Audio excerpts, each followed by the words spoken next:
Welcome to our physics laboratory.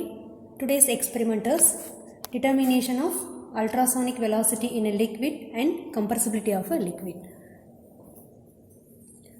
This is the experimental setup for ultrasonic interferometer. This is frequency generator and this is ultrasonic interferometer. In this frequency generator there is an ammeter. Its values ranges from 0 to 100 amperes and there are two knobs in the frequency generator. One is adjacent knob, another one is gain knob. By using these two knobs we can adjust the oscillations in the ammeter, and this frequency generator is connected to the ultrasonic interferometer, and this is the base of this ultrasonic interferometer, and this is micrometer, and this is measuring shell. In this measuring shell distilled water is filled. In this ultrasonic interferometer there is a metal plate inside this ultrasonic interferometer, and this is the measuring shell. In this measuring shell a distilled water is filled, and at the bottom of this measuring shell a quartz crystal is placed. Quartz crystal is a best example for piezoelectric crystal because it obeys the both piezoelectric effect and inverse piezoelectric effect. In this experiment the principle is inverse piezoelectric effect. Inverse piezoelectric effect means when we apply an electric charge on either faces of the quartz crystal, it produces the intense ultrasonic waves on another faces of the crystal. In this micrometer there are two scales. One is pitch scale, another one is head scale.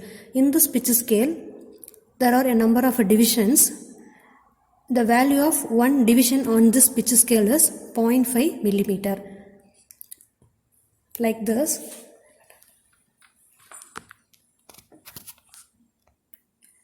The readings are like this in the pitch scale reading. So the reading starts from 0 and the next one is 0.5 millimeter and 1 millimeter, 1.5 millimeter, 2 millimeter, like this.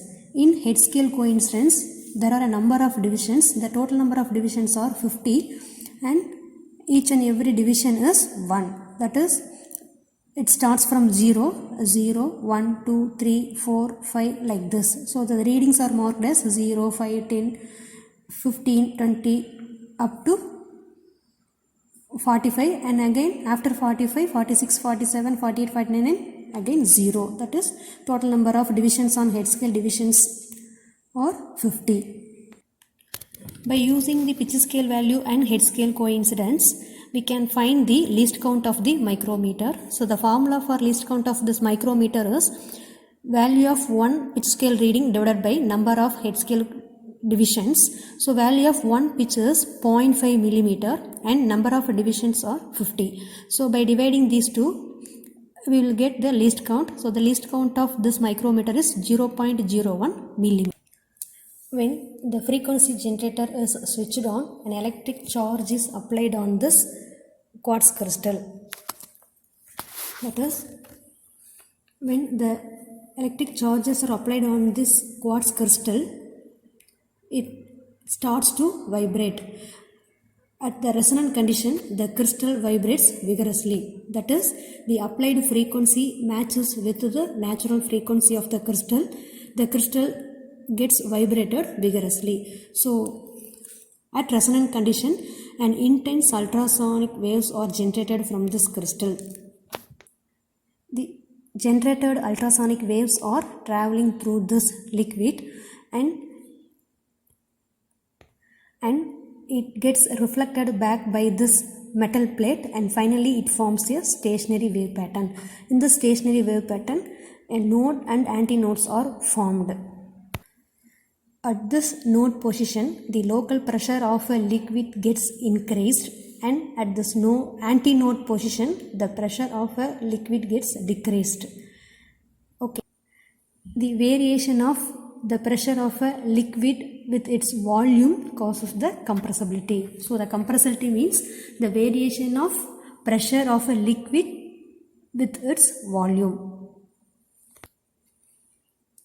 We can find the compressibility of a given liquid using the formula K is equal to 1 by v squared rho. V is the velocity of the ultrasonic wave and rho is the density of the given liquid. So here the density is 1000 kg per meter cube.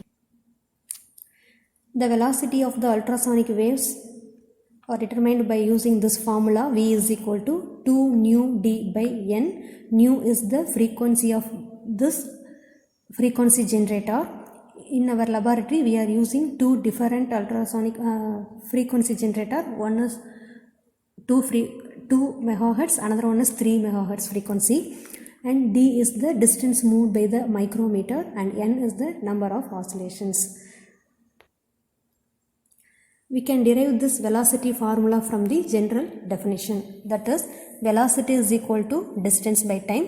So v is equal to d by t. Here to form the stationary wave pattern, the distance moved by the wave is 2d and time is t, and to find the t value we are using the general definition. Frequency is equal to number of oscillations per time, that is n divided by t. From this we can find the time. T is equal to n by nu. So by substituting this t value in this general definition, we can find the velocity of the ultrasonic wave formula. So v is equal to 2d divided by, instead of this t we can substitute the n by nu. So n by nu here. From this the velocity v is equal to 2d into this nu and divided by n meter per second. So this is the formula for finding the velocity of an ultrasonic waves. When we apply the electric charge on this crystal, it produces the ultrasonic waves. So after reflected by this metal plate, it forms a stationary wave pattern. When we adjust the micrometer, the distance between the metal plate and the crystal gets varied. So due to this, the amplitude of this standing wave also gets varied. So this variation causes the variation in its current, variation of the corresponding current. So the variation of the current may be observed in this ammeter by means of oscillations. If we rotate this micrometer continuously in the same direction, the distance between the metal plate and crystal gets varied. So if we are rotating this micrometer continuously, means the oscillations observed in the ammeter are also continued. From this distance moved by the micrometer and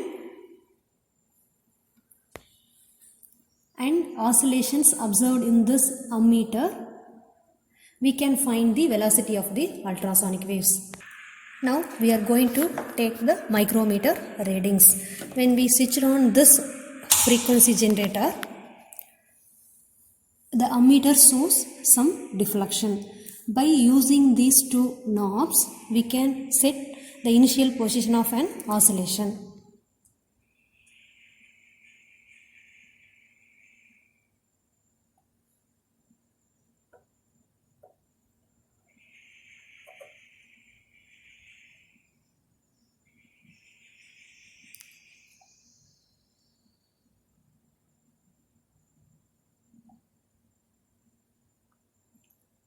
Now I am fixing the needle at 20.